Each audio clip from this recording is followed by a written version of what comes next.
E aí, pessoal, o terceiro e o último bloco da Parola 55, falando agora sobre livre-arbítrio e soberania de Deus. Se eu fosse você, eu não perdia. Vem com a gente, logo depois da vinheta.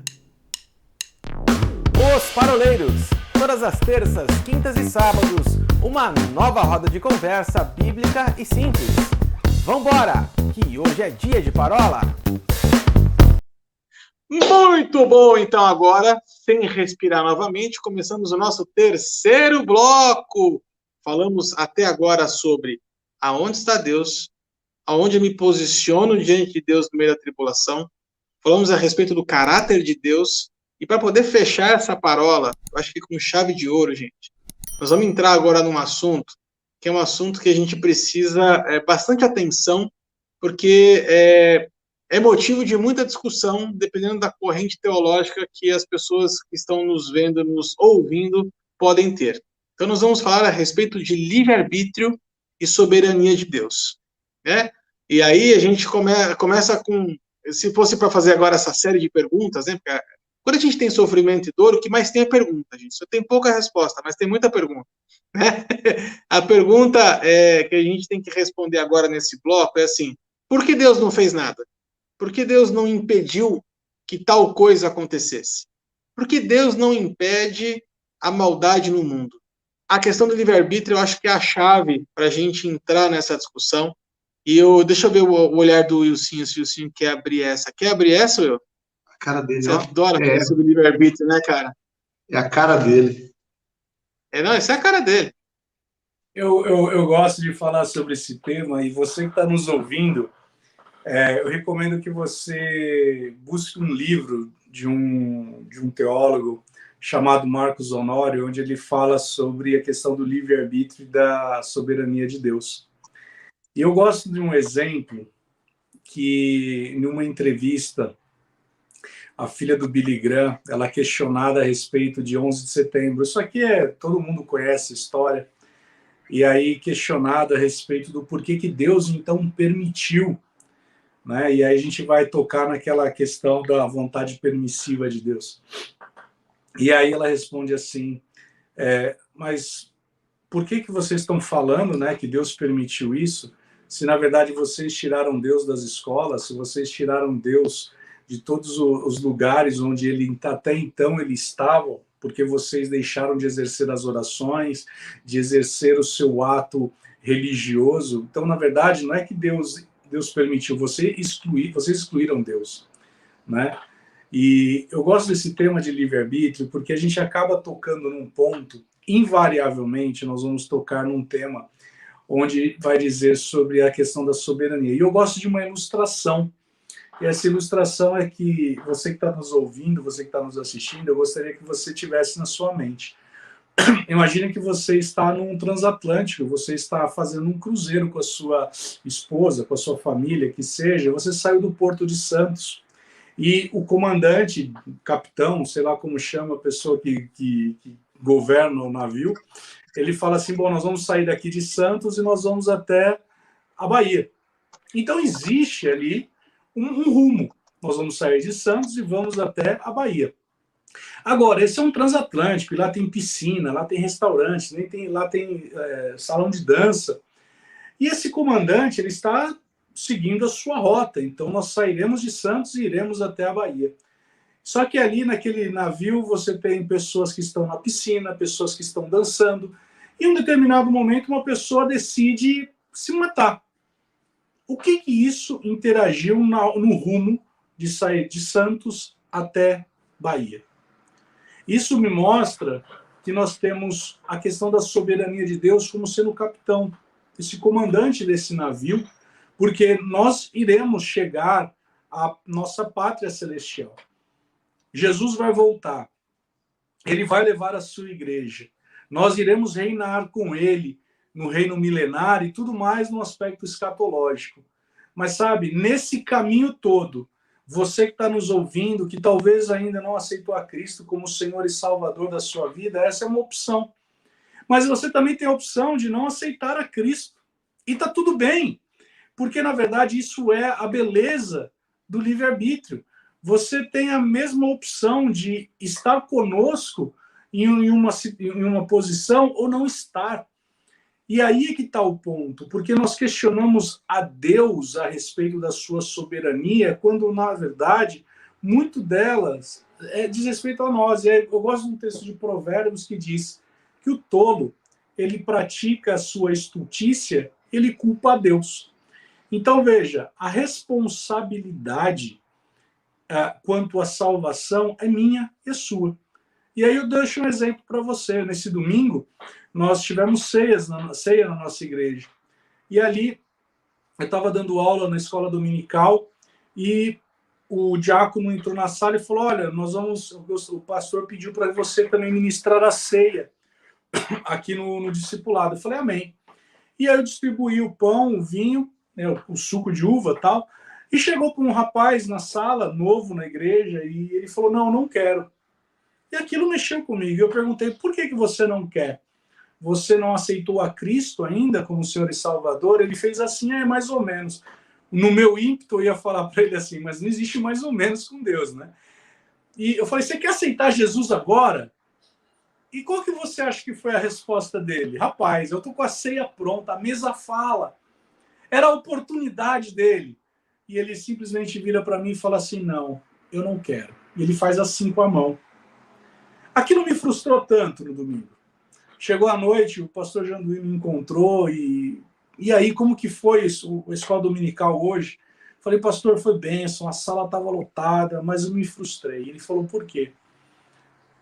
Eu falei, pastor, porque num determinado momento, na hora que eu fui servir a ceia, um rapaz, ele se negou a tomar a ceia e eu perguntei se ele queria aceitar Jesus e ele falou que não. Aí ele virou para mim, com aquele olhar de sabedoria que o pastor Janduí tem, e virou para mim e falou assim, nem todos aceitarão isso, mas o nosso papel é de nós falarmos do Evangelho. Então, isso faz parte do livre-arbítrio, da mesma forma como foi no Gênesis, né? Deus, ele montou todo aquele cenário maravilhoso, aquele jardim belíssimo, com todas as riquezas, com toda a sua glória. E ele falou, olha, eu só não quero que você coma daquela árvore. Então Deus ali lhe instituiu um livre-arbítrio. Por quê? Porque se você comer, você vai morrer. Então Deus deu um livre-arbítrio para o homem até dele optar em ter uma morte espiritual. Olha como esse Deus é um Deus belo, onde ele permite com que você opte em estar com ele ou não estar com ele. Isso é o livre-arbítrio. Isso é tremendo. Agora, olha só, que coisa interessante. Eu estava com o Gênesis aberto aqui, aí você estragou tudo, Will, porque você, você veio nele. Mas olha o que acontece. Deus estabelece, Gênesis 2, do 15 até o 17, né? Deus estabelece para o homem, né? Para Adão e para Eva, na verdade, Deus estabelece para a humanidade o livre-arbítrio. Inclusive o livre-arbítrio, a escolha em comer ou não da árvore do bem e do mal. Quando Adão e Eva comem da árvore do bem e do mal, eles então abrem essa porta sobre a humanidade, a porta do homem vivenciar não apenas a perspectiva de bem, que era o pressuposto essencial do jardim, mas também vivenciar a perspectiva do mal. E como nós falamos na parola da semana passada, o mal, ele é a regra desse mundo. Estarmos bem é a exceção. Estarmos bem é graça por conta da oração que o Senhor Jesus fez por nós, dizendo assim, eu não peço ao Senhor que os tire do mundo, mas que os livre do mal. Estar bem para os da antiga aliança era pressuposto essencial de estar centrado naquilo que Deus estabeleceu. Porque lá em Deuteronômio 28, Deus diz, vocês comeram, o Adão e a Eva escolheram comer a árvore do bem e do mal. Mas vamos lá, vamos tentar de novo. Vida e morte eu ponho hoje diante de vocês. Né? Mais uma vez, mais uma tentativa. E aí o que Deus vai falar? Sobre obediência, desobediência. Qual que vai ser a escolha do homem mais uma vez? Comer a fruta errada de novo. Né? A gente vai um pouco mais para frente, Deus vira para o povo e fala assim, escuta, Vocês estabeleceram na terra, não se misturem com outros povos. Aí a gente vê a posse da terra prometida quando Josué morre. Antes de Deus levantar os juízes no meio do povo, o que acontece? Vamos entrando nas terras. Ah, mas tinha que expulsar os moradores. Não, deixa eles aí, faz eles pagadores de impostos. Ó, nós vamos ter prosperidade. Aí entra Juízes capítulo 2, versículo 1. Deus manda um anjo no meio do povo e o anjo diz o seguinte, ó, o negócio é o seguinte, vocês estão possuindo a terra, legal, tudo certo, tudo bacana, mas vocês estão em desobediência. Então, o que vai acontecer como fruto dessa desobediência? Todas as vezes que não tiver uma direção direta da parte de Deus para vocês vão cair em uma condição de pecado pior do que a condição de antes. Juízes 2, versos 18 e 19. Toda vez que Deus suscitava um juiz, o povo ia bem. O juiz morria, o povo caía para uma situação de pecado pior do que a situação anterior. Ao ponto da gente ver lá no finzinho do livro de Juízes, finzinho não, na metade do livro de Juízes, os próprios levitas, capítulo 17, 18, 19, os levitas se vendendo, os levitas começando a negociar o seu ministério. O levita que aceita ser sacerdote dos deuses que Mica criou, no capítulo 18. O levita que lança sua mulher para ser violentada, né, pelos homens de uma determinada terra, pela noite inteira, e depois ele picota essa mulher em 12 partes e envia para as 12 tribos de Israel, ao ponto das 12 tribos dizerem, olha, nunca se viu isso antes em Jerusalém, em Israel. Nunca se viu o quê? Esse grau de depravação que o povo caiu, esse grau de mal que o povo se chafurdou por conta das suas próprias escolhas. Aí mais tarde, tomada do Reino do Norte pelos assírios em 722 a.C., a ascensão da Babilônia e cativeiro babilônico em 597 a.C., né? O que está acontecendo aqui? O povo está pagando pela sua própria decisão errada, sempre por comer o fruto errado, sempre comendo a fruta que não lhe foi permitida. Agora eu pergunto, onde Deus estava em todos esses processos? Deus estava na Babilônia com o povo lá. O livro de Ezequiel inteiro é escrito dentro da Babilônia. Deus estava ou não estava naquele lugar? Deus estava no Reino do Norte quando os assírios tomam 10 tribos da nação de Israel. Sabe, Deus estava com Adão ao ponto de vir buscar Adão. Tô resumindo, tô correndo direto para Adão para ganhar tempo. Mas Deus estava com Adão quando Deus, no capítulo 3 de Gênesis, sai procurando Adão e diz assim, onde você está? E depois de achar Adão, pergunta, o que você fez? Entende? Deus estava lá. Mesmo quando o homem fez as escolhas erradas, comeu a fruta errada, Deus estava lá. O problema é que o homem é pendido a comer aquilo que não pode comer, pendido a comer o fruto errado o tempo todo. E o Arthur falou um negócio, né, interessante. Ele falou assim, quando Jesus estava aqui tinha guerras. E é interessante porque lá em Tiago, capítulo 4, Tiago responde essa pergunta. Porque ele faz assim, de onde vêm as guerras e discórdias que há entre vós? Será que não vem dos prazeres que guerreiam dos membros do vosso corpo? Cobiçais e nada conseguis, matais e invejais, e não podeis obter, brigais e fazei guerras, nada tendes porque não pedis. Olha o que Tiago está falando.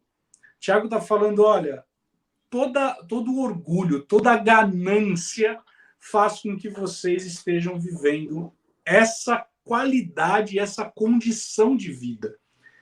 Sendo que em Isaías 1,19 diz, se vocês atentamente me ouvires e me obedeceres, e tem uma condicionante, se, né? Vocês comerão o melhor dessa terra. Então, ou seja, eu só estou vivendo esse cenário todo porque, primeira parola que nós tivemos, né?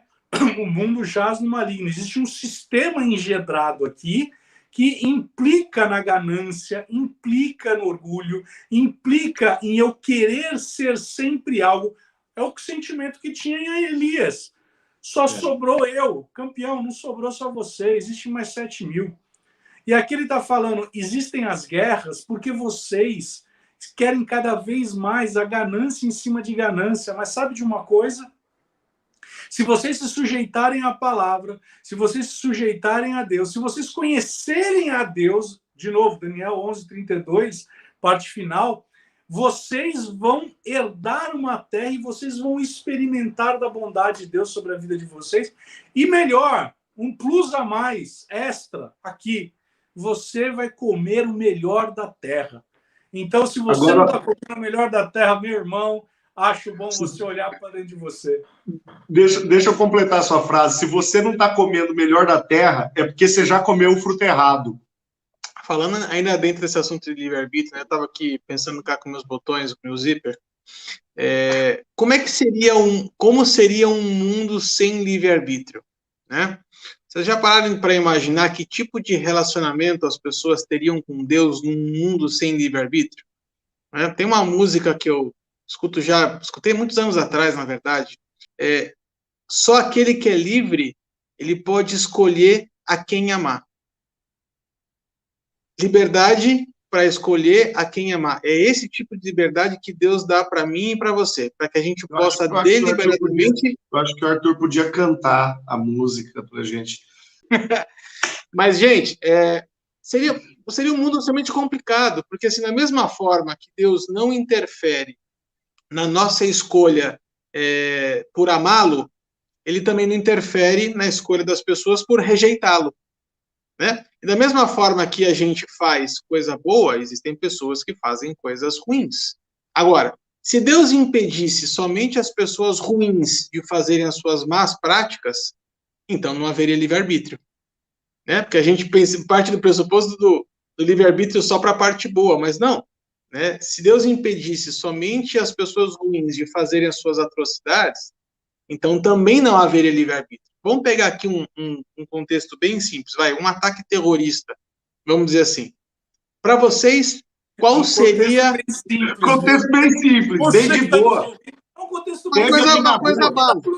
Todo dia. Teve aqui na rua esses dias, de boa. Também você com essa barba aí, tá parecendo um gigante. Vamos pegar um ataque terrorista aqui, um movimento violento aqui.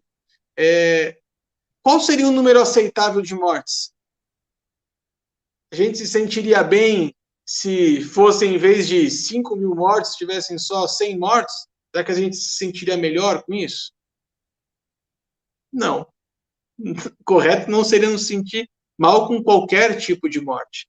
Mas você percebe que muitas vezes a gente fala assim, não, mas morreram só 100. Quer dizer, se tivesse morrido 2, seria mais aceitável para a gente do que se morressem 100. 2 seria motivo de festa. Né? E aí a gente volta para o primeiro bloco da parola. Como é que fica o caráter de Deus nisso? Então quer dizer que Deus é mais bonzinho porque ele permitiu só que 2 morressem e não 100? E não 500? Né? Olha como a gente deturpa essa questão da bondade de Deus, da vontade permissiva de Deus, quando a gente não tem um fundamento bem firmado. Né? Então, o livre-arbítrio ele não é somente só para o lado bom, mas também para o lado ruim, porque se Deus impedisse as pessoas de fazer a coisa ruim, não haveria livre-arbítrio. Acontece que no meio desse fogo cruzado estamos nós. Estamos suscetíveis a esse tipo de situação, de violência, por exemplo, de dor, de sofrimento. Então, Deus não faz com que seja evitado esse tipo de situação. Né? Vamos para as considerações finais. Acho que a gente já chegou no final aqui do nosso tempo. Deu para dar uma boa explanada sobre esse tema, achei que foi bem bacana também. Vocês querem deixar aqui a sua última frase, slogan, para fechar bem essa parola aqui ou não? Slogan?